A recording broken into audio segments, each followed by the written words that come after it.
Class is now in session. I'm Professor Hockey, and today we're discussing Game 3 of the regular season for the San Jose Sharks as they took on the Dallas Stars and lost by a score of 3-2 in the shootout. Now, indeed, the Sharks are now starting their year with 3 straight losses, which is perhaps getting some people nervous that this is going to end up being the same exact situation as last year when the Sharks opened the year with 11 straight losses. But I'm here to be a little bit of an optimist, to look on the bright side. Not only did the Sharks actually pick up a couple of points over these 3 games with the overtime loss to St. Louis and tonight's shootout loss to Dallas, but also the Sharks have looked considerably better in these 3 losses than they ever did in the opening 11 losses last season. And so while I can't for sure say that the Sharks are going to be able to avoid that same pitfall, what I can say is that it does feel a win is really being built towards, and that it should hopefully come sooner rather than later. I wasn't willing to read super heavily into the previous game's result, the 2-0 loss to Anaheim that many, including myself, said that the Sharks were the better team in, simply because of the favorable situation that the Sharks were actually in, a weak Anaheim team that was playing their first game of the season. However, here tonight was going to be a real true test of where San Jose do find themselves, because the deck was really stacked against them. They're going up against a Stars team that is expected to be a strong Stanley Cup contender this season. They had a Western Conference Finals finish last year. They're opening this season with a 3-0 record, now 4-0. Their last 2 wins had been shutout victories, and this was a road game for San Jose, their first of the year. So it felt as though that the Sharks were going to have some struggles in this game, and it wouldn't have been that much of a surprise if Dallas showed up and just blew the roof off the place with like a 5-1 type of victory. But San Jose really did hang around. There's no argument that the Stars were the better team. Obviously, Dallas were better than San Jose, and they definitely deserved to get this victory. But the Sharks, the fact that they kept it close and they played what many would consider a strong road game, is still impressive nonetheless. In the first period, the Sharks were actually the better team for the first few minutes of it, were really rolling their lines extremely effectively. Their top line was dominant when they were on the ice, but also lines 3 and 4 were looking quite good, limiting what Dallas could actually create. However, the momentum breaker was this Barclay Goodrow double minor that gave the Stars a 4-minute power play that, while they wouldn't score on it, it would give them momentum, and momentum that they would not give up for pretty much the rest of this game. So the first, it would be scoreless. The second, though, would have all of the game's goal scoring. The first from Tyler Toffoli on a 2-on-1, then tied up by Matt Duchene before Ty Dellandrea would follow up on a Nico Sturm breakaway with another goal there, before it was then again tied up, this time by Roope Hintz, 2-2 at the end of the second period. In the third, both teams did get some chances, the Lions' share on the side of the Stars, but thanks to some strong goaltending, we'd go to overtime where 5 minutes would come and go. To the skills competition, that's where Dallas would really punish San Jose. This is technically a coin flip moment of these games. You know, even like the best of the best teams might not be all that great in the shootout. It's not something that teams consistently practice over and over again, because it doesn't actually matter when it comes to the playoffs, because that's not a situation that actually exists there. But Dallas clearly took it to San Jose in that portion of the game. With their 3 attempts, they scored 3 goals, and as such, they get the extra point here tonight. But I don't think the Sharks will really hang their heads in too much shame, because again, they played a decent one against a really, really strong Dallas team that is likely to be like 40 plus points difference between them and San Jose by the time the season ends.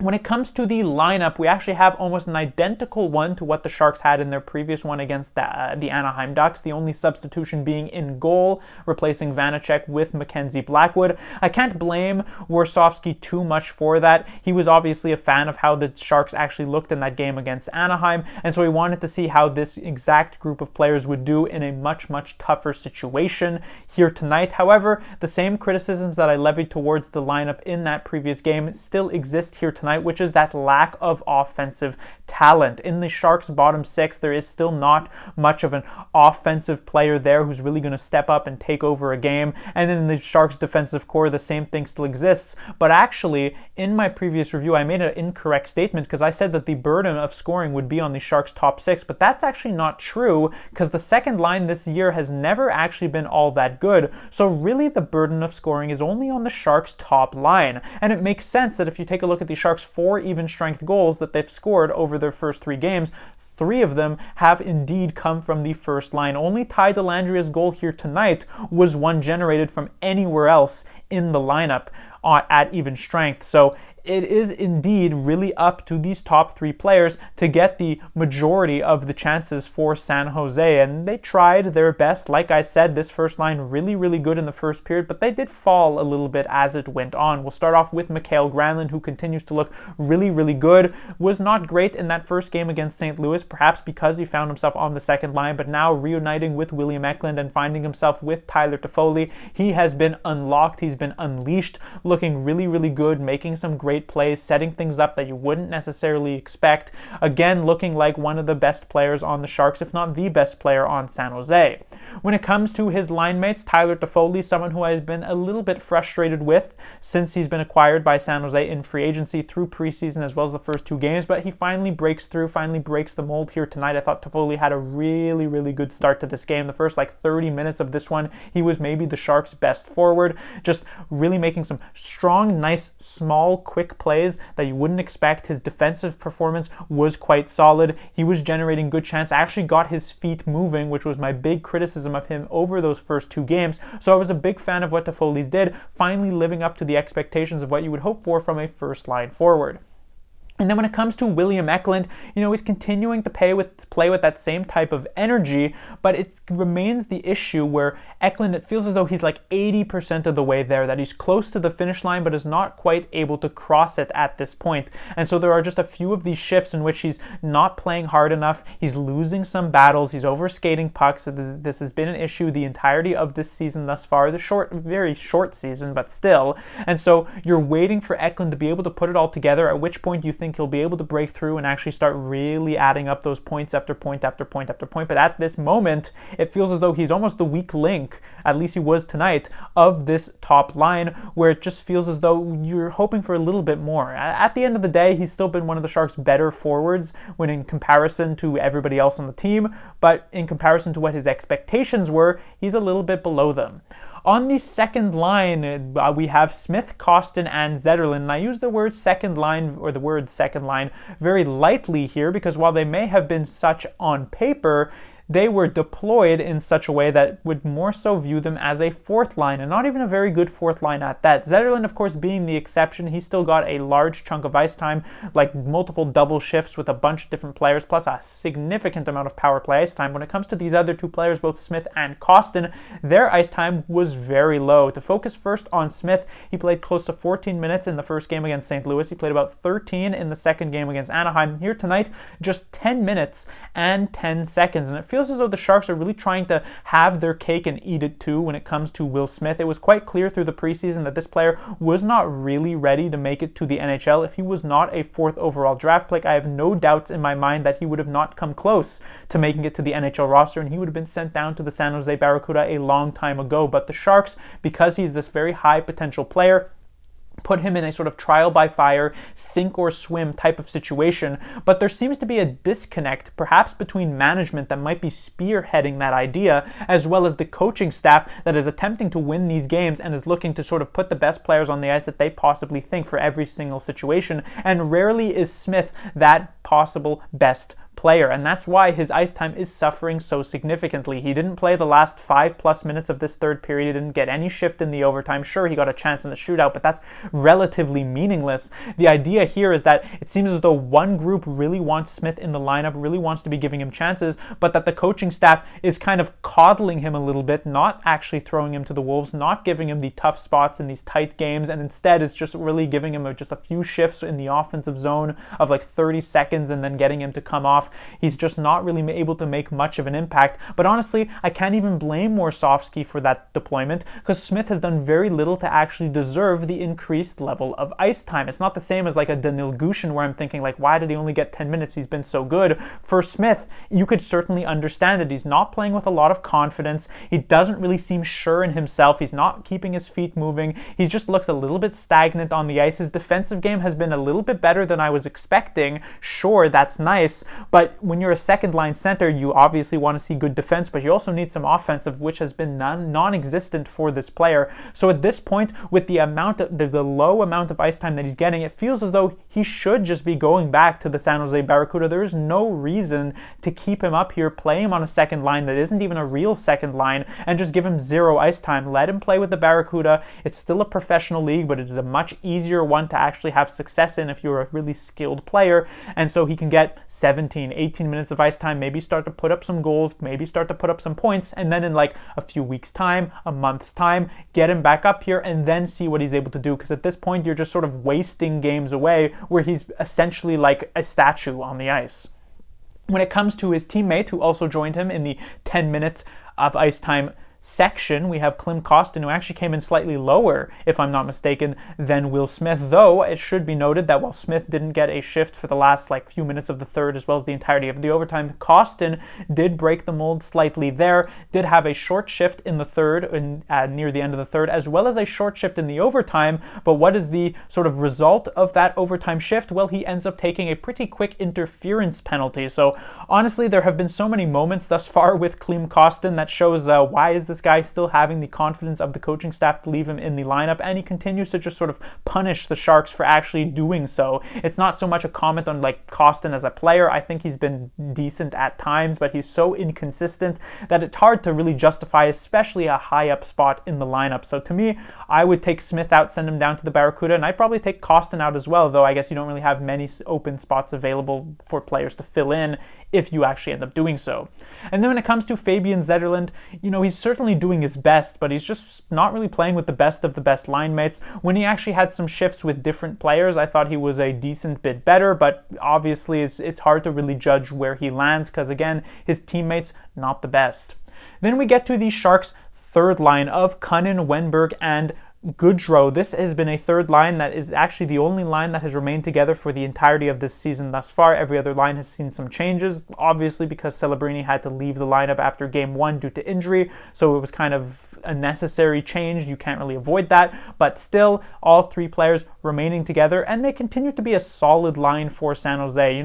And what's actually most surprising is that while offensively you're not expecting strong forecheck, great offensive zone shifts that are generating consistent chances on net, the fact is that they have managed to actually still find some grade A chances completely out of nowhere. It feels like, Goodrow being all alone in the Anaheim game previously, Luke Kunin finding himself all alone here tonight in the third period of this one, had a great chance to bury it and put the Sharks up by one, which maybe would have put them in a decent chance to actually win this game, but he ends up just missing the net completely. And so again, it's not as though this is a reliable line that you're going to actually be able to get a ton of goals from, but the fact that they have been finding these chances is still impressive, and defensively, while they haven't been amazing, they've been quite solid. From an individual standpoint, I was rather impressed with Wennberg's game here tonight. Probably his best of the season. His first game against St. Louis wasn't great, and his Ducks game, while a bit better, was still not amazing. Here tonight, though, he really did appear quite well. His offense was decent, but his defense was quite good, and so I was impressed with Wennberg tonight. It's still a situation where he is a player who kind of isn't able to really use half of his actual skill set as a player in the NHL due to his two line mates here, but you commend him for where the position he is placed in. When it comes to Luke Kunin, he's been very up and down over this season.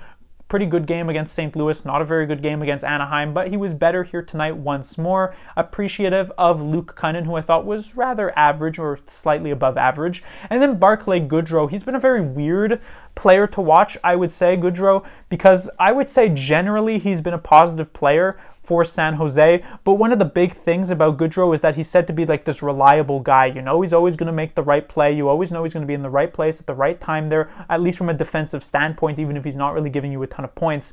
But that actually isn't really the Barclay Goodrow that we've been seeing over these last couple of games. It feels as though he's been making a lot of uncharacteristic big mistakes that if I didn't know that this was some grizzled veteran type type of player. I would have thought that this was some rookie, and I would be surprised that that rookie wouldn't actually end up getting benched, because if this was Danil Gushin making some of these plays, I can guarantee you he would not see the light of day anymore. But Goodrow is making these weird giveaways that you're just very surprised to see on this Rupe Hintz goal. You would think a veteran guy would be able to get this puck down the ice so that his team can actually change, but instead he has a weak clear that goes straight to, I believe it was Miro Heiskanen for the Stars. Quick re-entry, quick goal for Dallas. And so Goodrow, really uncharacteristic moves for sure.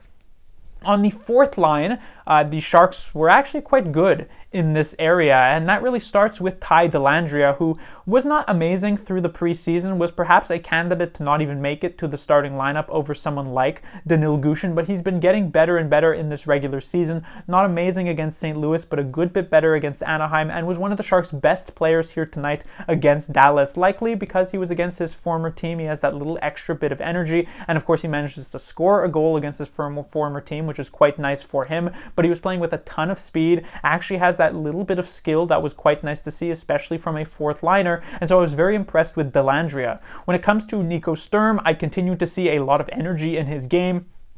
He's clearly very engaged and is just also playing very, very well for a fourth liner. The Sharks' fourth line has certainly been one of their strong suits over these last 3 games to start this year.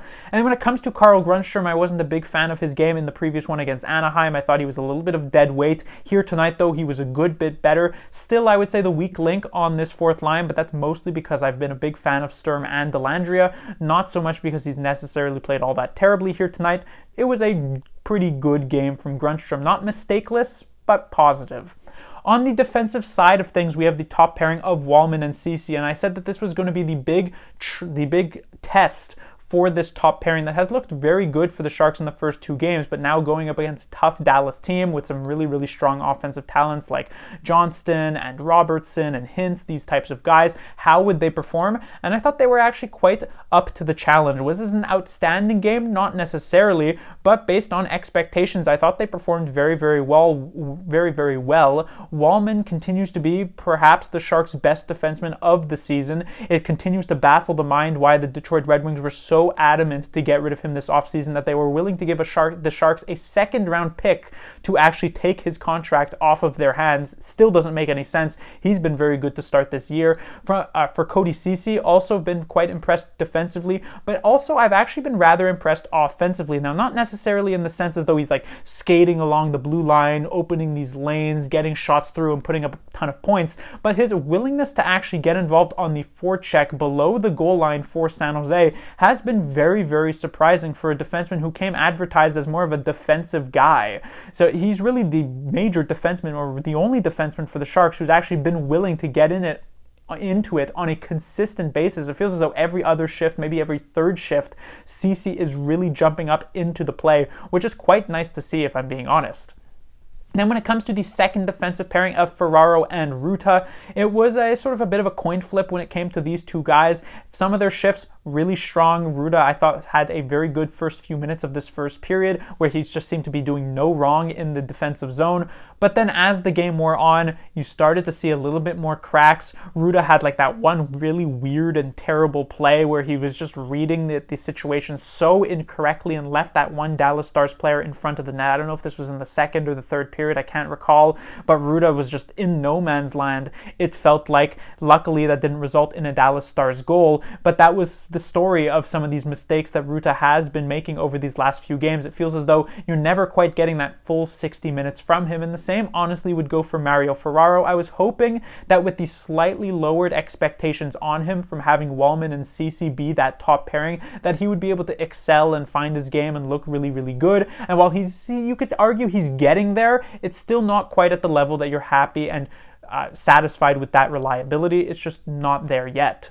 And then when it comes to the Sharks' third defensive pairing, I will say when it comes to Henry Thrun, it's been an interesting season fourth run. I was hoping that over the offseason he would be able to work on some of his inconsistencies when it came to his defensive game, but it feels as though a lot of his talent has been instead invested in trying to improve his offensive game. I don't know if that was like a direction from the Sharks themselves telling him like, hey, if you actually get better offensively, you might get some more ice time or what, but his defensive game seems to be just as unreliable as it was at times last year. But offensively, he's actually been making some slick plays. Nothing major that's leading to tons of points. He's not like an Erik Karlsson coming up here or anything like that, but he's been making a few nice moves in the overtime when he actually has the space to do so, which I guess is a positive, but in the general sense, his games still haven't been all that great. However, it does need to be said that his defensive partner has been doing him no favors. We have Matt Benning here, who has been more or less a disaster for the majority of this season. His Anaheim game wasn't terrible,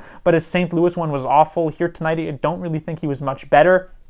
I don't know if he was actually injured to end this third period, but he ended up with very, very low ice time numbers as well. So it's quite clear that Warsofsky is not a big fan, if he wasn't injured, is not a big fan of Benning either. And it feels as though it's almost a matter of time before someone comes up and fills in this slot. Both Vlasic and Mukhamadullin continue to be injured, so it's not going to be either of them, at least for a bit. But the more recently called up Jack Thompson, could he be someone who steps into an NHL game here for San Jose? I honestly wouldn't be surprised, because again, Benning has just been so bad. And yes, you can give the excuse, well, he's coming back from that knee injury, but at the end of the day, the Sharks, they are trying to win these games, and Benning is not giving them a good opportunity of doing so when he is a liability almost every single time he's on the ice. And then finally, we have the Sharks goaltender Mackenzie Blackwood. I was a little bit surprised to see Blackwood actually get the start here tonight. I thought Vanacek, even though obviously he had a much easier game against Anaheim, the fact is that Blackwood let in like 3 or 4 pretty bad goals against St. Louis, and Vanacek was pretty good against Anaheim. However, they go back to Blackwood, and I guess that was the correct choice because Blackwood was lights out here tonight. Really, really strong outing for him. The major reason for why the Sharks were even able to pick up a single point here tonight. Sure, he didn't have the best of shootouts, but I don't really blame him in that area. That's something, again, you don't really practice all that much. When it came to the actual regulation and overtime play, he came up with so many huge saves for San Jose. The 2 goals that they actually did end up letting up, I don't even have that much blame for him. The Hintz one, not really much of a chance. The Duchesne one definitely had 0 chance. So a really, really good outing for Mackenzie Blackwood. Redeems himself after a bit of a struggle in Game 1 at times. But that will do it for this review. The Sharks will be back in action on Thursday, where they'll be taking on the Chicago Blackhawks. Connor Bedard, I'm sure the NHL was hoping for the Bedard versus Celebrini matchup, likely the reason that the Sharks are facing off against Chicago so early on in the season. But Celebrini going to be remaining on the sidelines, so the NHL going to miss out on that. But we shall see if the Sharks can actually get their first victory of the season. Class dismissed.